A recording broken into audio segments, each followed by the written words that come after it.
Hi friends, ఈరోజు వేడివేడిగా వరిపిండితో పునుగులు ఎలా వేయాలో చూద్దాం రండి.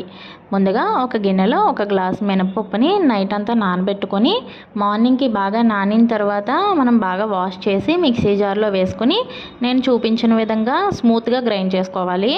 ఇప్పుడు ఆ పిండిని ఒక గిన్నెలోకి తీసుకొని ఒక గ్లాస్ మినపప్పుకి ఒక గ్లాస్ వరిపిండి అయితే కరెక్ట్గా సరిపోతుంది. ఆ వరిపిండి వేసుకొని బాగా ఉండలు లేకుండా కలుపుకున్నాక అందులో అల్లం ముక్కలు, పచ్చిమిరపకాయ ముక్కలు, ఉల్లిపాయ ముక్కలు, కరివేపాకు, కొత్తిమీర తరుగు వేసుకుని ఉప్పు, కొంచెం జీలకర్ర కూడా వీటన్నిటిని వేసుకుని బాగా కలుపుకోవాలి. ఇప్పుడు ఒక బాండీలో డీప్ ఫ్రైకి సరిపడా ఆయిల్ వేసుకుని అది కాగిన తర్వాత మనం కొంచెం కొంచెం పిండి తీసుకుని పునుగులు వేసుకోవాలి. కొంచెం గోల్డెన్ కలర్ వచ్చేంత వరకు బాగా ఫ్రై చేసుకుని సర్వ్ చేసుకుంటే మనకి మార్నింగ్ బ్రేక్ఫాస్ట్గా కానీ ఈవినింగ్ స్నాక్గా కానీ ఎంతో టేస్టీగా ఉండే వేడివేడి పొంగుబూరలు అయితే రెడీ అయిపోయాయండి. Thanks for watching.